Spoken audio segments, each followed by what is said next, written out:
Fandom, how's it going? Today we are going to be looking at Naoki Urasawa's classic hit, 20th Century Boys. So let's get into it. Naoki Urasawa is very well known in Japan as one of the best manga artists, writers around. His hits include Monster, Pluto, and the guy is known just as a master of the craft. And after having read all 22 volumes plus the 2 epilogue volumes of 20th Century Boys, I can totally agree with that statement. The guy is a machine, and I loved this book. 20th Century Boys centers around a young man named Kenji, who at the start of the story, he's kind of slubby, he's not really doing anything with his life. He's a failed musician, he hasn't really gone anywhere, he's working at a noodle shop. He soon finds out, though, that one of his best friends, Donkey, ends up committing suicide, or so it seems. What ends up happening is that Kenji eventually investigates the situation. He's like, hey, something's not right. Donkey would never do this. He would never commit suicide. He's got everything going for him. And it leads him to ties to this cult being led by this character called the Friend. This Friend character actually has a lot of ties to Kenji as a child and the friends that he used to hang out with and some of the games that they used to play, because as a child, Kenji would make up this story saying, hey, this is how the world would end. This is the book of prophecy. These are the things that it would go down. These are the places that would get destroyed. Kenji soon finds out that all of these things that we started saying and writing down as a child, they're starting to come to fruition. They're starting to happen. This guy, the Friend, he's starting to actually make all these things come true.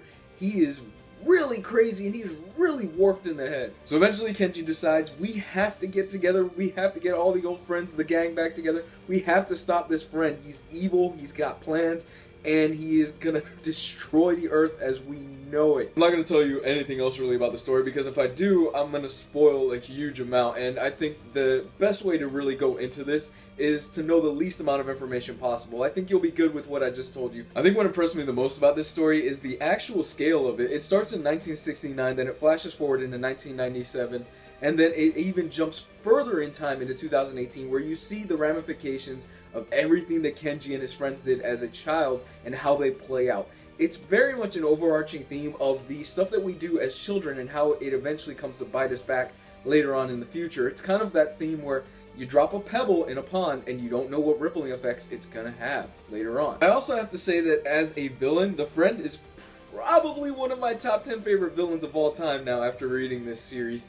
You don't really know who he is until about halfway throughout the series, and then the series kind of turns on a dime on you where you go, wait, where are you going with this now? You just did something with the Friend.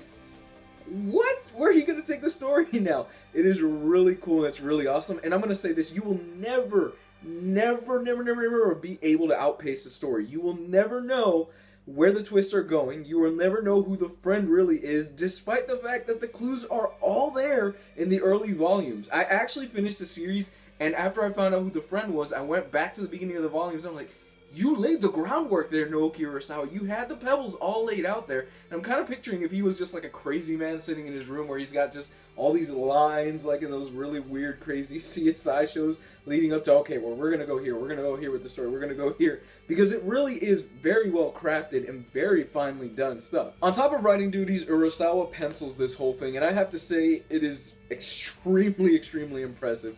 The art is incredible on this series. I absolutely love the art. What's the most impressive thing about it, though, is the fact that Urasawa has to show these characters age, because like I said earlier, the story spans half a century, so you gotta show them get older or else the story won't make sense. And he lays little details in each character where you're like, okay, well, I can see the facial structure is the same as they were as a child, but they do look older. They're showing, a little bit of crow's feet. Some of the hairlines are receding. It's really cool and it's really great to see how they do age. And a lot of modern day comic book artists and manga artists will not attempt this because of the fact that it is very difficult to show characters aging without the reader being lost in a way where you're like, no, he doesn't look like he did when he was a child. You kind of lost me a little bit there.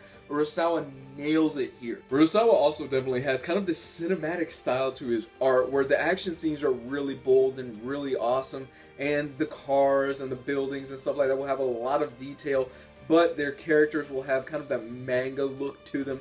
It's really cool and I've really enjoyed reading it. And also the sense of scale on this is just awesome. It really is. When the Friend finally unleashes his master plan and what it is and what he uses, you're just going, wow, that is really cool and really impressive, and I really love what Urasawa is doing here. I think if I had any problem with the art, it's that it jumps in time from 1969 to 1997 and 2018 or beyond, and it can happen within a matter of a few pages, and at times it was a bit jarring, and I wasn't really sure where it stood. I'm like, okay, well, this is happening right now in this timeline, this is happening in this timeline. You jump from this timeline to this timeline, and it's kind of a little bit confusing. It's very jarring, and you kind of interrupted the pacing a little bit of your story. It happened a lot more in the earlier volumes, but he definitely does get better with it, and he definitely paces his story a lot better as the series goes on. Overall, there are a lot of creators out there today that claim that their story is huge in scale, and what they fail to establish is that they fail to establish their universe, they fail to establish characters that you care about. Naoki Urasawa is not one of those guys. You care about these characters, you like Kenji, you like Ocho, you like all of his friends, and you really just want them to pull out of this at the very end. It is a huge story, and I absolutely adore this. This is going in my top 10 favorite comic book mangas of all time. From beginning to end, it was awesome. I listed off a few complaints here and there. No story is perfect. Please go pick this up. You owe it to yourself if you have a passing interest in manga, or if you've never even read a single manga in your life. This is actually, fun fact, this is actually the first manga series that I have ever completed to all the way through. And once I picked it up, I just had to keep going. I had to keep going throughout the whole series. I could not put this down. Pick this up. You will not be disappointed in this. I give this a 9.5 out of 10. So that's my review. I know a lot of you guys have been waiting for me to cover 20th Century Boys. I hope you enjoyed it. Overall, like I said, I was extremely impressed by Urasawa's craftsmanship. If I had to compare him to maybe a Western writer, it would probably be Jonathan Hickman in the sense that he creates a universe. But the problem with Jonathan Hickman for me is that he leaves me a little bit cold with his characters, where his characters kind of just feel like plot devices at times, and they're just there to move the story along. Urasawa's not one of those guys. I absolutely love this. If this is your first time checking out my channel, please comment, subscribe, let me know what you think. If you've read 20th Century Boys, let me know in the comment section what you thought about it and who was your favorite character. Chances are it's probably going to be Ocho. But I love hearing back from you. You guys are awesome. You can follow me on Facebook and Twitter. I'm going to put that in the description below. You guys are awesome. Bye.